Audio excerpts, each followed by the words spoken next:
শুভ রাত্রি। আপনাদের সঙ্গে দেখা হচ্ছে অনেকদিন পরে।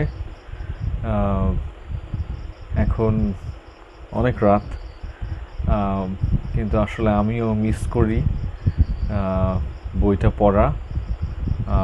তাই আজকে চিন্তা করলাম যে না, পড়া উচিত আমার। এবং যেহেতু একটু রেগুলার স্টাডি করতেছি আপনাদের সঙ্গেও, আমার কিন্তু এটা মানে কোনো পাবলিসিটির বিষয় না।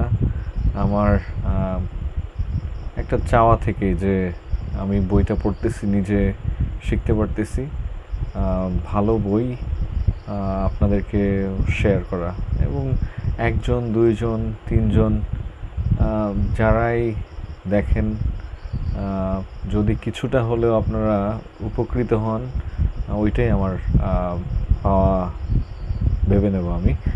ধন্যবাদ সবাইকে। আজকে আমরা আবারও পড়ব তৃতীয় অধ্যায়ের। আমি পড়তেছিলাম যে 5টা বিষয় নিয়ে আমাদের জীবনকে আমরা পরিচালিত করে, বিশেষ করে লেখক তার বইয়ের মধ্য দিয়ে 5টা বিষয়, বিশেষ 5টা বিষয় তুলে ধরেছে যে বিষয়গুলো আমাদের জীবনকে পরিচালিত করে সচরাচর। প্রথম বিষয়টি ছিল many people are driven by guilt, অনেক মানুষরাই তার দোষ দ্বারা পরিচালিত হয়। দ্বিতীয় বিষয়টি ছিল, যেটি গত পাঠে পড়েছি, many people are driven by resentment and anger, অনেক লোকেরাই তাদের রাগ বিদ্বেষ দ্বারা পরিচালিত হয়।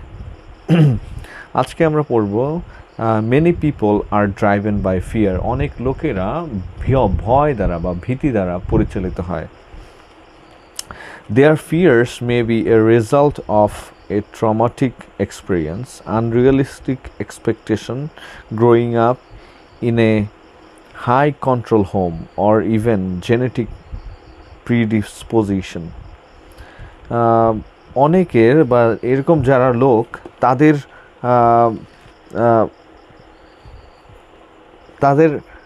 তারা প্রায়ই তাদের জীবনটা হয়তোবা কোনো একটা ভয়ের মধ্য দিয়ে তাদের জীবনটা কেটেছে। তাদের অতীতে কোনো একটা বিষয় ছিল যেটা তাদেরকে পীড়া দেয় বা যেটার কারণে ওরা ভয় পায়, এবং সেই ভয় নিয়েই তারা জীবনকে অতিবাহিত করে, জীবনকে পরিচালিত করে।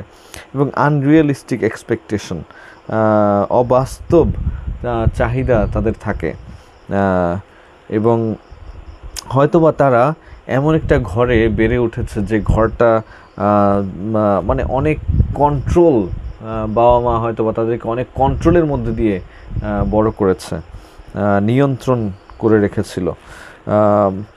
অথবা হতে পারে যে এটা যে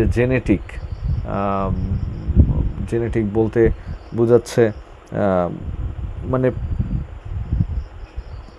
আদি বংশগতভাবে হয়তোবা তারা এটা পেয়ে আসছে। Regardless of the cause, fear-driven people often miss great opportunities because they are afraid to venture out. এবং মানে এই কারণগুলো ছাড়া যারা ভয় পায় বা ভয়ের মধ্য দিয়ে জীবন পরিচালনা করা, এই রকম মানুষরা অনেক বড় একটা সুযোগ তারা মিস করে ফেলে। কারণ তারা জীবনকে আবিষ্কার করা, ভয়ের দ্বারা তারা জীবনকে আবিষ্কার করতে পারে না। Instead they play it safe, avoiding risk and trying to maintain the status quo.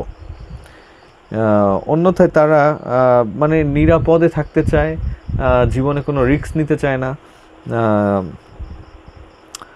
সমস্ত মানে তাদের যে স্ট্যাটাসটা আছে যেরকম তারা সেটা ধরে রাখতে চায়, সেই একটা জায়গায় থাকতে চায়, মানে কোনো দিকে তারা যেতে চায় না, কোনো রিস্ক নিতে চায় না। Fear is self-imposed prison that will keep you from becoming what God intends for you to be. এবং ভয় হচ্ছে একটা নিজস্ব তৈরি একটা জেলখানার মতো,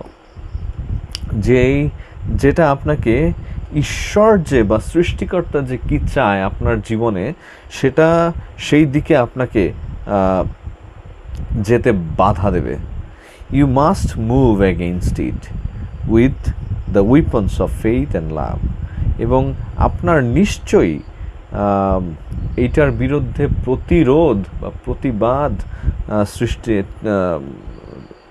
করতে হবে বিশ্বাস এবং ভালোবাসা দ্বারা। বাইবেল বলে ওয়েল ফর্মড লাভ ব্যানিশেস ফিয়ার। এবং যে ভালোবাসাটার সঠিক গঠন আছে, ভালো গঠন, সেটা ভয়কে শেষ করে ফেলে। সিন্স ফিয়ার ইজ ক্রিপলিং, ভয় হচ্ছে একটা পঙ্গুত্বের মতো, যার সামর্থ্য নাই, যাদের মানে সম্পূর্ণ সামর্থ্য নাই। A fearful life, fear of death, fear of judgment is one not yet fully formed in love. যেমন একটি ভয়ের মধ্য জীবন, মানে ভয়ানক জীবন বা ভীত জীবন বলতে পারি, মৃত্যুর ভয়, বিচারের ভয়,